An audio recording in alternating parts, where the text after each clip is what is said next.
Labvakar!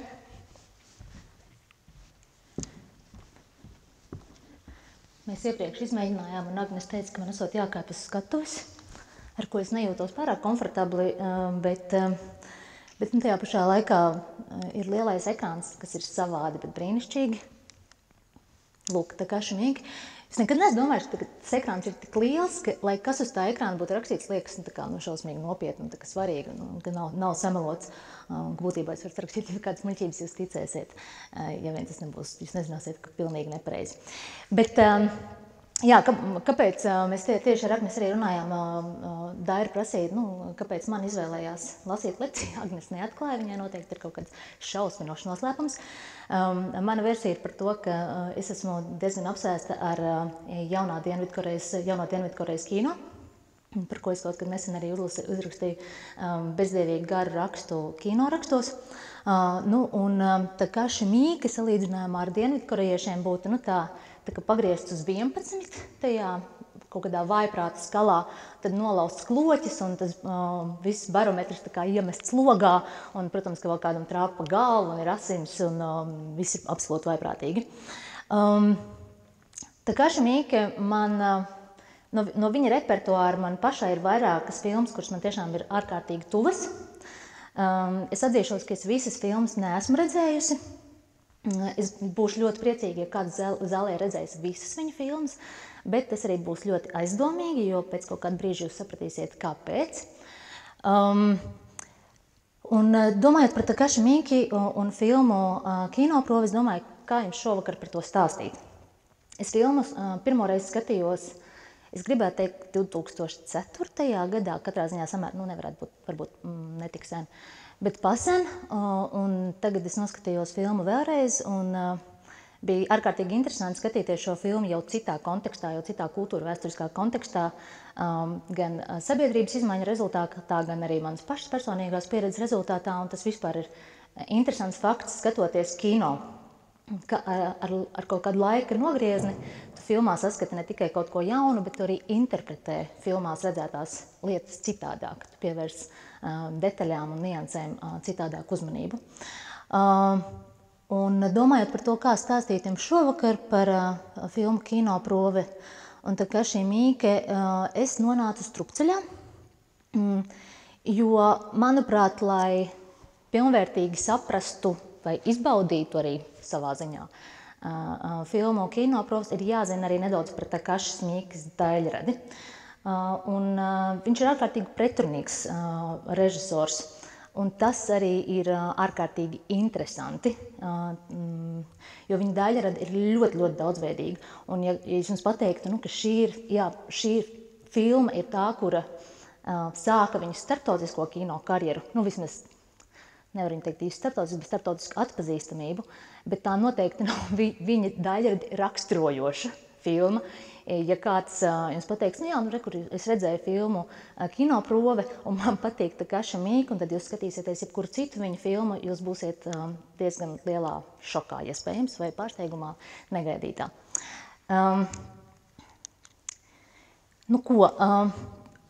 Runājot par Takashi Miike un kāpēc tad tas ir tik sarežģīti. Es šodien, gatavojoties lekcijai, sagatavoju tekstu jums, ko lasīt, un, protams, kā vienā no tām dienām es esmu izdrukājis tikai 3 no vairākām lapām, līdz ar to es atļaušos ieskatīties savā telefonā. Kventins Tarantino par Takashi Miike saka tā, ka viņš ir ultra vardarbīgs. Un tas visticamāk arī šī ultra vardarbība būs tā lieta vai ekstrēmā vardarbība, par ko visbiežāk runās pieminot Takashi Miikes filmas. Viņš ir ārkārtīgi žanriski un stilistiski daudzveidīgs režisors. Ja es domāju, kā es viņu personīgi klasificētu, tad es viņu iespējams sauktu par tādu ekscentrisku ģēniju, kaut gan es esmu ļoti piesardzīga ar vārdu ģēnijs, bet tur kaut kādai savu veidu savādai domāšanai ir jāpiemīt, lai noturētu šo dažādību un šo vājprāta līmeni, kuru viņš no filmas uz filmu atkal spēj piedāvāt. Jo viņa filmas sniedz tādu tā kā vardarbības, filmas sniedz pāri tādām tipiskām vardarbības robežām. Tas jau ir tā kā tādas absurda un groteska filmas, un bieži vien viņš savās filmās šo vardarbības elementus papildina arī vēl ar komēdijas elementiem. Tādēļ arī viņa filmas bieži vien ir ļoti viegli pārprast, ja viņi skatās tīri no tādas klasiskas šausmu filmu izpratnes. Pirms es turpinu, man bija jautājums jums, kurš ir redzējis filmu Kinoprove? 1, 2, 3 cilvēki. 4 cilvēki. Brīnišķīgi. Tad jūs kaut ko nedaudz zinat pārējiem. Es centīšos jums nespoilot, stāstot vēlāk par filmu. Kāds saka, ja nestāst. Bet man nedaudz būs jāpastāst, bet es centīšos palikt tādā sižetiskajā līnijā un iedot kaut kādus dažus kontekstus, kam pievērst uzmanību filmas laikā. Bet es apsveicu visus tos, kur šo filmu redzējis pirmo reizi. Jūs gaida pārsteigums. Es ceru, ka kāds ir atnācis arī uz romantisku randiņu. Jā? Es nezinu, kā attiecības pēc tam jums turpināsies pēc šīs filmas. Tad, varbūt jebkādīgi tas jūs var satavināt, bet var arī būt problēmas. Tātad, runājot par daļradi. Tātad Takashi Miike savu daļradi sāka 1991. gadā, un, kā es teicu, viņš ir ārkārtīgi daudzveidīgs režisors, un, lai jūs saprastu, par ko es runāju, es izdarīju mājasdarbu, un es nedaudz apkopoju viņa filmogrāfiju. Un tā izskatās apmēram šādi. Tātad šīs ir dažas filmas, tad ir vēl, man uz otru puses par jāklušķina, tad ir vēl nedaudz, un tad ir vēl diku citi. Un šīs nav visas. Takashi Miike 2017. gadā viņam nāca klajā filma Blade of the Immortal. Un šis bija svarīgs notikums kinokritiķiem un Takashi Miikes daļradas cienītājiem, jo šī filma bija 100. Takashi Miikes filma. Viņš pieder ļoti, ļoti ekskluzīvam kino režisoru klubiņam, kuri savas daļradas laikā ir nofilmējuši 100 vai vairāk filmas. Bet tas bija atcerieties 2017. gadā, kopš tā laika ir vēl daži gadi pagājuši, un jau viņa kopējā kino daļrada sniedzas pāri 100. Un tas nozīmē, ka gadā viņš nofilmē tā vidēji kaut kādas 3 līdz 6 filmas. Tagad man rudens ir diezgan saspringts, un katru reizi, kad man ir ļoti daudz darba, un es saku, ka man nav laika, tad es atceros Takashi Miike, un tad es atgādinu sev, ka vienkārši Adriana nemuldi. Cilvēki filmē 3-5 filmas gadā, un tur nevar uzrakstīt dažus rakstus un nofilmēt kaut ko. Protams, ka es gribētu jums pastāstīt par daudzām no šīm filmām, jo daudzas no šīm filmām man ir likuši skatīties uz kino citādāk, likuši skatīties arī uz to, ko es daru citādāk. Dažas man ir šokējušas, dažas mani ir smīdinājušas, dažas man tiešām ir baidījušas. Bet tik daudz laika mums nebūs, tāpēc tas, ko es izdarīju atkal, kā kārtīga skolniece, un iedvesmojoties no Takashi Miikes darbspējām, es samontēju nelielu klipiņu, lai man nebūtu jāstāsta par visām viņa filmām, un lai jūs saprastu, cik daudzveidīga un dažāda ir viņa kino karjera žanriski, jo viņš tiešām veido filmas gan sākot no šausmu filmām, ko mēs saprotam, tādas klasiskas šausmu filmas, gan absurdas šausmu filmas, komēdijas. Viņš veido televīzijas raidījumus, mūzikas videoklipus, dokumentālās filmas. Viņš pat ir iestudējis teātri arī, kabuki. Viņam ir bijušas ģimenes un bērnu televīzijas pārraides. Līdz ar to tā amplitūda ir neiedomājama. Un Audition ir viena no tām, un es gribētu teikt tāda maigākā Takashi Miikes filma, ja neskaitos bērnu pārraides. Un tad tagad nelielu uzmanību viņa daļradei.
tā nedaudz par Takashi.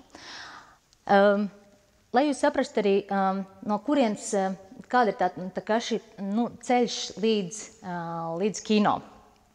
Tad viņš ir dzimis Japānā, viņš nāk no tādas vidusmēra ģimenes, un kā viņš pats, šeit var redzēt citāti no viņa, viņš atzīst, ka viņš, protams, ir ārkārtīgi produktīvs un ražīgs režisors, bet tajā pašā laikā viņš pats atzīst, ka viņš ir ārkārtīgi slinks.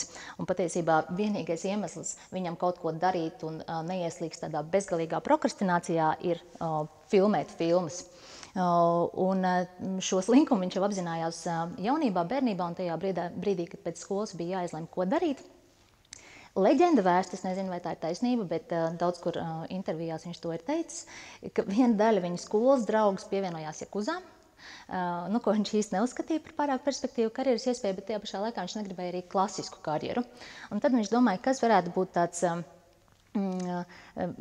vidusceļš, kā darīt kaut ko, bet nedarīt neko, un viņš iestājās kinoskolā, jo kinoskolā esot tajā laikā uzņēmuši visus, un tur nesot bijuši eksāmeni.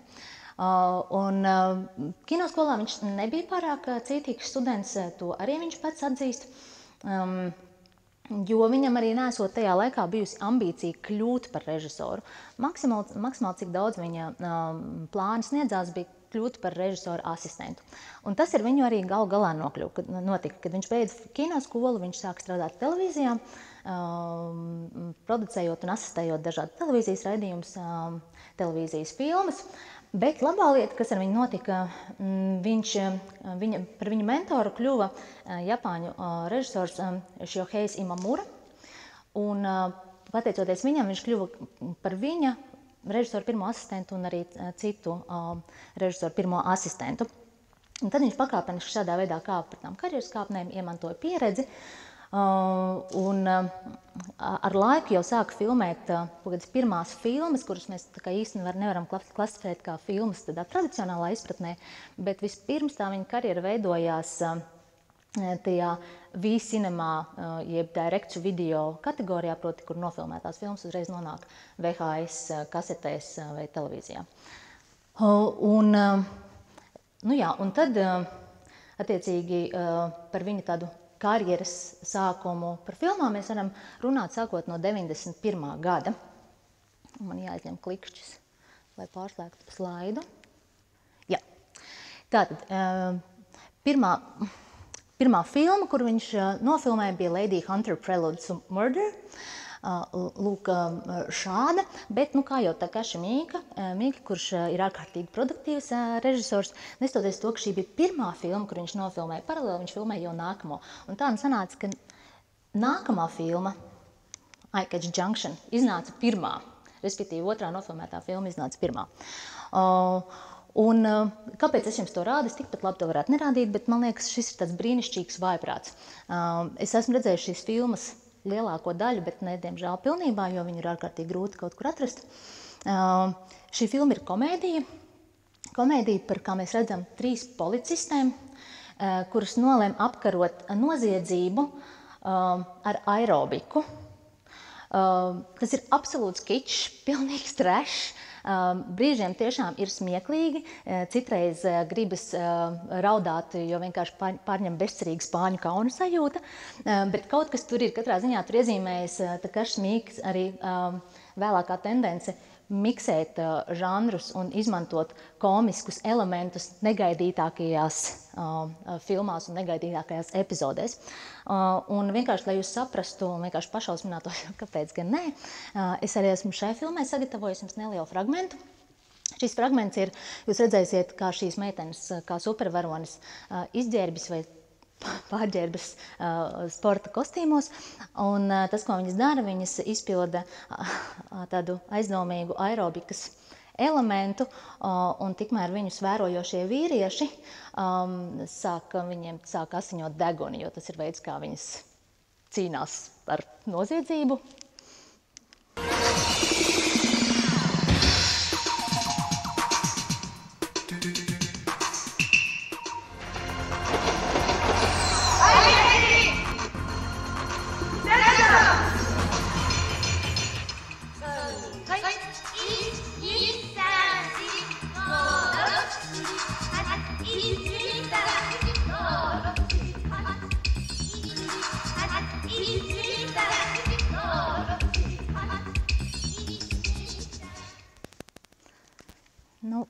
tā, mēs redzējām, par to var pasmaidīt vai par to var smieties, tur domas dalās, bet tāda bija viņa pirmā filma.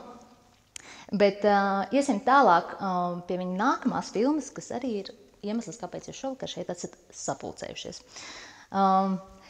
Kino, protams, ir viņa nākamā filma, un būtiska arī tā iemesla dēļ, ka šī ir filma, kura viņam nodrošina starptautisku atpazīstamību.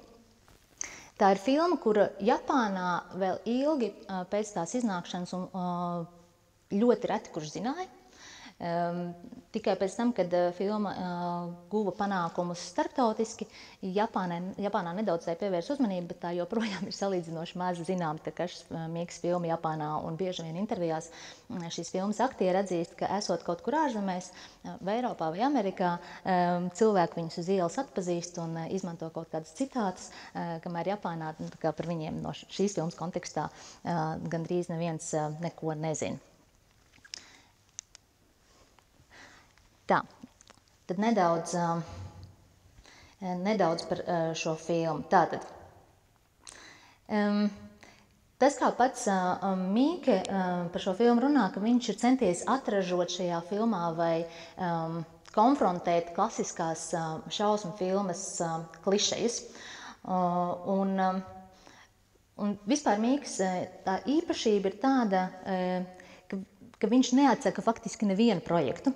Jebkurš scenārijs, kas nonāk viņa rokās vai ja viņam piedāvā, viņš vienmēr tam galu galā piekrīt, jo tas viņam esot izaicinājums pārbaudīt gan savas spējas, kā šo scenāriju galu galā, respektējot scenāriju, ko viņš vienmēr uzsver, kā to padarīt par savu. Kā veidojās šī filma? Tātad, tā ir Japāņu producentu kompānijas Omega projekts. Un tā ir tā pati kompānija, kas sākotnēji attīstīja Hideo Nakatas filmu Ringu, jeb Aplis. Un tolaik tā filma ieguva lielu atpazīstamību Āzijā, pēc tam arī Eiropā un Amerikā. Mēs zinām, ka arī šai filmai bija remakes. Un tas bija iemesls šai kompānijai domāt, mēs esam uz viļņa, un atcerieties, tas arī ir laiks, ja jūs zinat kaut ko par J-horroru, jeb Japāņu šausmām. Tas ir laiks, kad šis vilnis sākas. Un līdz ar to šie producentu kompānija domāja, ka mums ir bijis veiksmīgs projekts, varbūt mums jāizdara kaut kas vēl tāds, bet nedaudz citādāk. Un tad viņi, domājot, kas varētu būt tas citādākais, viņi nolīgš scenāriju Daisuke Tengana un Takashi Miike, jo viņiem abiem iepriekš nav bijusi īsti pieredze ar šausmu filmu žanru.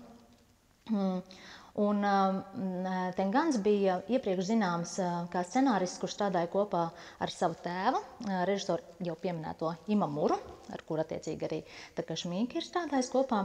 Un viņš ar tēvu bija strādājis kopā pie filmas Seal, kas 97. gadā ieguva Kānu zelta palmas zaru. Ko tad Miike izdara šajā filmā? Tad viņš iemāna savā veidā seksu, vardarbību un sadomazohismu kaut kādā tādā šķietami rāmas, melodrāmas apvalkā, kas galu galā liek skatītājiem apšaubīt visu, kas ir īsts un kas nav īsts. Un kā jau Takashi Miikam ir vēlākajā viņa karjerā raksturīgi, viņš arī šajā filmā jauc žanrus, tātad šis pretstatījums melodrāmai pret šausmu filmu. Es joprojām nedaudz iebilstu tam, ka šī ir šausmu filma, bet, iespējams, tas ir arī tā kā gaumas jautājums.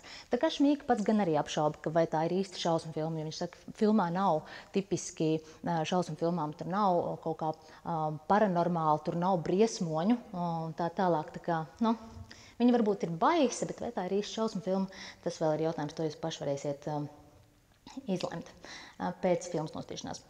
Un tas, kas šai filmai arī ir raksturīgs, ka viņi būtībā apšauba tādas vīriešu un sievietes lomu Japāņu sabiedrībā. Vienlaikus kā nenosaucot to vārdā, bet arī tam neiebilstot. Un Miike apzināti mulsina skatītāji, ja kādā brīdī jums liksies, ka jūs jau tā kā visu saprotat, vai jūs esat izsakojis līdzi, tad visticamāk viņš jau jūs ir apmuļķojis. Jo viņš arī sajauc tādu realitāti ar fantāziju, kaut gan viņš pats apgalvo, ka šajā filmā nav nekā nerealistiska, bet brīžiem jūs esat tās robežas, kur jūs nepārtraukti domājat, vai tas ir tas, kas notiek īstenībā, vai tā jau ir kaut kāda murgaina sapņaina. Un par ko tad ir šī filma? Tīri sižetiski, tas, ko jūs varējāt izlasīt, es nestāstīšu jums beigas. Tātad šī filma tad ir pusmuža vīrietis Ajams. Filma sākas ar to, ka mirst viņa sieva, viņam vēl ir tajā laikā mazs dēls, un tad mēs lecam uz priekšu laikā, kur dēls jau ir 17 gadīgs, un kā jau pusmuža vīrietim tieši tā gadās, ir šī krīze, viņam it kā ir dēls, bet nav sievas, un ir veiksmīgs darbs, bet ko tad es vēl šajā dzīvē varētu izdarīt? Un dēls ierosina, tā kā, bet, man ir risinājums, tev ir problēma, tev vajadzētu apprecēties. Un viņš ar šo problēmu vēršas pie sava kolēģa vai partnera darbā. Viņiem pieder, kā var nojaust, producentu kompāniju, kino un televīzijas raidījumu. Un viņa draugs saka, jā, klausies, man ir risinājums, tev varētu noderēt. Veidojam kinoproves, noklausīšanos. Mēs izdomāsim viltus kino projektu, kuras tev iedošu veselu kaudzi ar aktrisēm vai meitenēm, kuras grib kļūt par aktrisēm, izvēlēs 30, un mēs viņus uzaicināsim uz pārunām. Lūk, un ar šādu viltus premisi šīs meitenes tiek aicinātas uz noklausīšanos. Un kas tad notiek tālāk? Es ik pa laikam sev atkārtināšu, cik daudz es jums varu stāstīt, cik daudz nē. Bet skatoties no tādām šīs dienas pozīcijām, šajā filmā ir daudz, protams, atsauces, par ko arī bieži vien tā kā Šmīkam, kā tādam pretrunīgam vai neviennozīmīgam režisoram pārmet, viņu bieži vien viņu filmu kontekstā dēvē vai nu par seksistu, vai nu par feministu.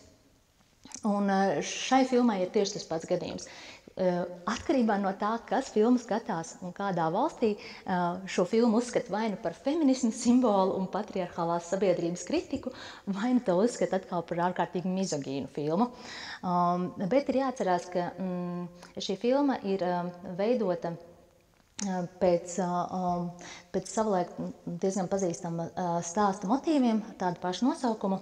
Un šis stāsts būtībā tieši vēršas par to 2000. Gadu pārmaiņām Japānas sabiedrībā, kur tiek apšaubītas tās tradicionālās vai klasiskās kultūra vēsturiskās vīriešu un sievietes lomas un spēka sadale. Un tad, lūk, mums ir galvenais varonis un viņa draugs. Un šī ir tāda bāra epizode, kur viņi apspriež to, ko tad darīt, ir pusmūžs un vajag kaut kādu atbalstu. Un šeit viņi pieņem lēmumu par šo noklausīšanos, bet paralēli, kas šajā ainā notiek, kas ir jāņem vērā, tur fonā ir vēl viena telpa. Un tajā telpā atrodas tādas vairākas jaunas meitenes, Japāņu, kuras diezgan skaļi ķiķina. Un par šo arī reflektē abi vīrieši, par to, cik šausmīgas ir šīs meitenes, bet patiesībā šīs meitenes jau faktiski reprezentē šo jauno paudzi, šo jauno Japāņu sievietes paudzi, kuras nav vairs tik rāmas, pakļāvīgas un mierīgas, bet tas skaidrs, ka nav tas, kas ir nepieciešams galvenajam varonim. Un ko tad viņa draugs uzskata, kas viņam ir nepieciešams? Viņš uzskata, ka visticamāk, ka viņam kāda sieva viņam būtu vajadzīga, visticamāk, ka jauna. Un tas, ko viņš, protams, meklē, ir tāds arhetipisks Japānas sievietes ideāls, kas būtu maiga, pakļāvīga, talantīga, taču ne pārāk, ar maigu balsi, skaista, jauna, tāds diezgan utopisks ideāls. Un drīz vien šo ideālu šķietami viņš arī atrod. Viņš atrod faktiski iemīloties jau šajā meitenē vēl pirms noklausīšanās, skatoties tikai uz šo jauno aktrišu un kandidāšu sarakstu. Un tas, ko es paralēli vēl jums nedaudz stāstot arī, nespoilojot, stāstot par sižetu, es gribu jums pievērst arī jūsu uzmanību vizuālajai valodai šajā filmā. Tas, ko Takashi Miike diezgan meistarīgi dara, šīs filmas, kā jau es minēju, kas nav noslēpums, tad filma ir sadalīta tādās divās daļās. Ir šī melodrāma, un tad ir šī šausmu filma. Un viss, kas attiecas uz to pirmo daļu, viņa ir visādos iespējamos līmeņos neveikla. Viņa rada tādu absolūtu neveiklības sajūtu, skatoties viņu tā šķiet kā tāda nevis vienkārši indija filma, bet tāda underground filma, kur tu nevari saprast, kur tas aizvedīs, bet tajā pašā laikā sižets ir tik sentimentāls un naivs un kaut kādā veidā arī realistisks, ka tu tam seko, bet nepamet tāda cringe sajūta, vai tā spāņu kauna sajūta. Un arī krāsu ziņā ir arī izmaiņas šajā vizualitātē. Respektīvi, viss, kas ir sākumā, ir daudz blāvākos toņos, daudz mierīgākos toņos. Tehniskā izpildījuma ziņā arī ir šis līmenis tāds nedaudz apšaubāms, bet kameras kustības vienlaicīgi ir diezgan mierīgas un līdzenas, vai arī kamera bieži vien ir ļoti stabili pozicionēta tādās geometriskās līnijās, bet pakāpeniski tas mainīsies, un jūs redzēsiet, kā. Tad šis ir interesants kadrs, tas ir sākums daļai, kur tūlīt mēs redzēsim filmā, kur notiek šīs kinoproves. Šī gaišā telpa, viens krēsls, kur skaidrs, ka tūlīt nāks tās meitenes, un mūsu galvenais varonis ar nepacietību gaida to meiteni, kurā viņš jau ir iemīlējies vēl pirms viņš viņu reāli ir saticis. Un tas, kā šeit tiek radīta spriedze, ir tiem logiem augšā ir žalūzijas automātiskās, kuras melnas žalūzijas, kuras pakāpeniski laižas lejā. Un tajā brīdī mēs vispār vēl nesaprotam, kāpēc, lai tas radītu kaut kādu neveiklības sajūtu, bet kaut kādas aizdomas, ka kaut kas iespējams šeit nebūs tā, kā vajag, notiks, bet nav pilnīgi nekāds pamats domāt, kas un kāpēc. Un tad sākas šīs proves, nāk meitenes viena pēc otras, lūk ir Asami, ārkārtīgi skaista jauna meitene, kurā mūsu galvenais varonis ir iemīlējies. Viņa pati par sevi iemieso sevī šo tādu simbolisko šķīstumu. Viņa ir baltā apģērbā, un pievērsiet uzmanību arī, ka šajā kadrā, kas ir viņas portrets, viņai fonā ir balta līnija, bet tajā pašā laikā abās pusēs malās ir šie melnie laukumi, kas simboliski arī rāda tādu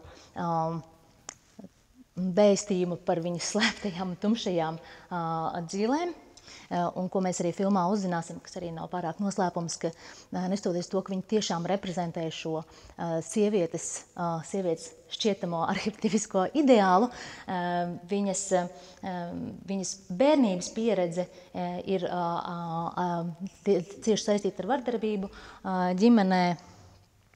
Un, protams, ka tas atstāja jebkuram cilvēkam diezgan sarežģītas sekas, šādas vardarbības pārvarēšanas sekas, veidot jaunas attiecības. Un būtībā tas, kas vieno abus šos varoņus, viņi abi grib mīlestību, viņi abi grib būt mīlēti, viņi abi grib attiecības, bet tas, kā viņi skatās uz šīm attiecībām, kā viņi tās interpretē, tas ir tas, kas atšķiras.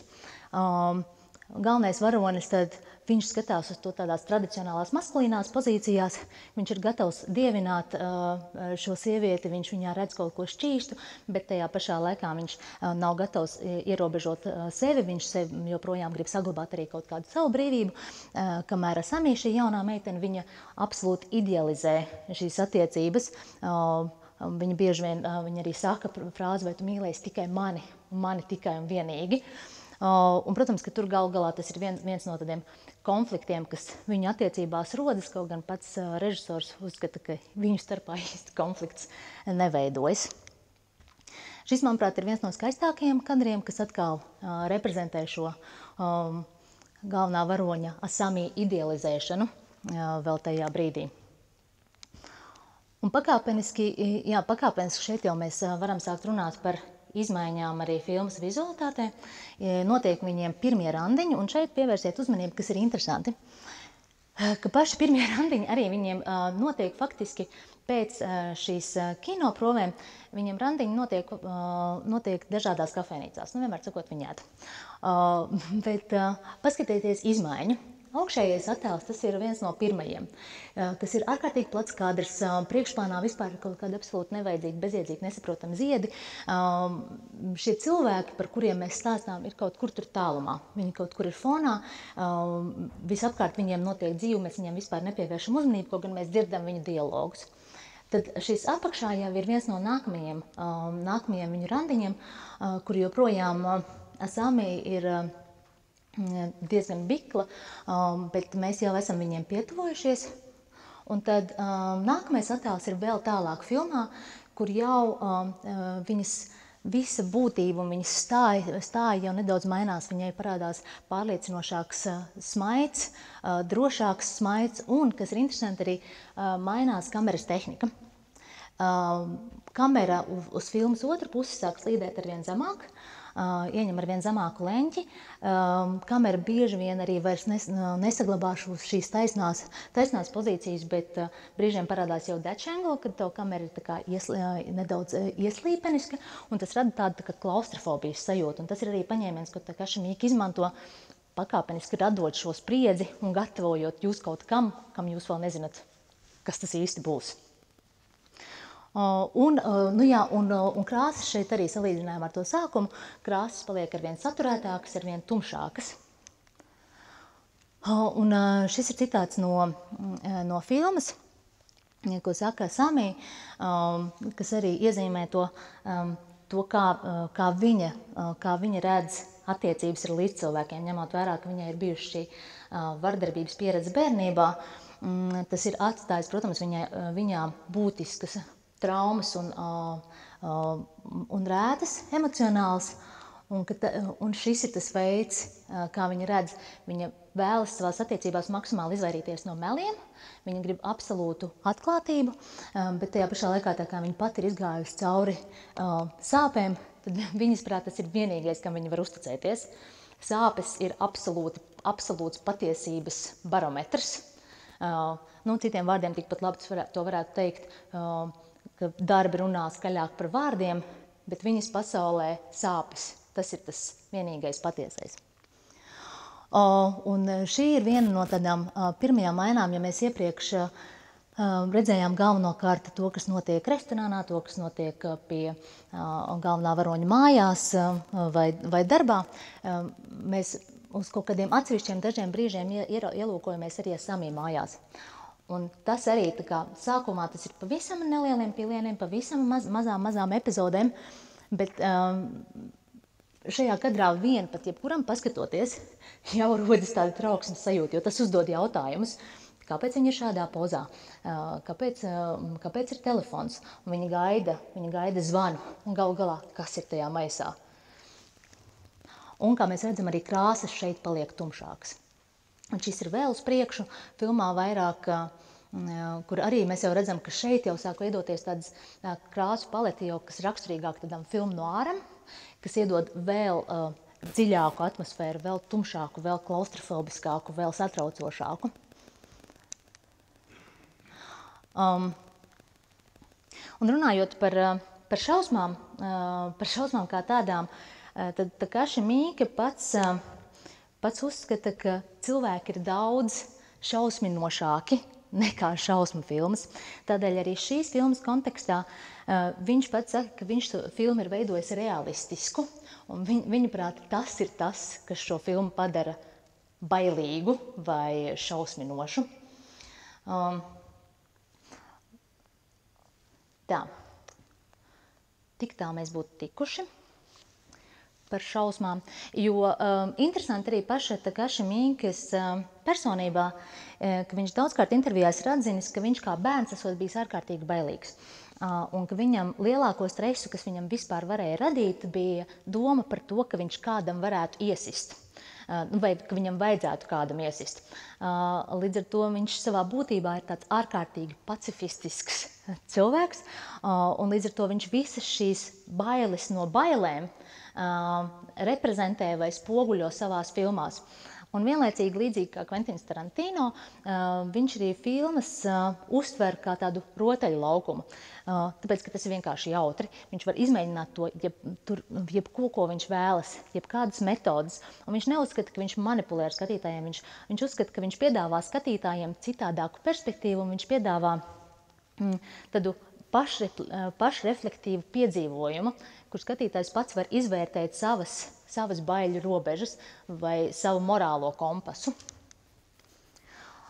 Šeit ir vēl viena vēl jau beigu daļa, un tad tas, kas arī ir tipiski jau beigām, kur ne tikai krāsas ir sāsinājušās, bet ka mainās leņķi, kameras leņķi paliek ekstrēmāk. Vai nu viņi ir ekstrēmi no augstas pozīcijas, vai nu no ekstrēmi zemes pozīcijas. Ko es vēl jums vēlētos piebilst? Vai gal galā, vai šī filma ir mizogīna, vai viņa tomēr ir feministiska? Pats Takashi Miike līdz galam nekad neatbild uz šo jautājumu, kā viņš viņu ir veidojis. Tas, ko viņš pasaka, ka viņaprāt šī nav šausmu filma, viņaprāt šī filma ir par mīlestību. Tas vairumā, kur šī diskusija veidojas, ir kritiķu galvās un kritiķu prātā. Un, protams, arī skatītāju prātā. Interesanti, ka sievietes šo filmu vairāk vai biežāk uztver par feministisku nekā vīrieši. Bet skaidrs, lai kāda būtu jūsu pozīcija, tas, ko šī filma ir izdarījusi, viņa ir izveidojusi tādu, angliski sakot, benchmark vai atspērienu punktu tam, kā vispār režisori skatās uz šausmu filmu žanru, ka šausmu filmas nav tikai par acīm redzamām fiziskām traumām vai spīdzināšanas aktiem, ka šausmu filmas ir arī par formu un par emociju. Un šausmas vai tādu briesmu sajūtu vai drausmu sajūtu var radīt tik daudz dažādos veidos. Un ka arī šausmu filmām pamatā var būt vēstījums, un tās var būt emocionāli dziļas un aizkustinošas. Un šīs pozitīvās nots es arī vēlos jums ļaut skatīties šo filmu un baidīties visiem kopā, jo tad ir mazāk bail. Un tad jūs paši varat izlemt, ko šī filma nozīmē jums, vai tā bija mizogīna, vai tā bija feministiska, vai gal galā, vai tā bija šausmīga vai ne. Paldies!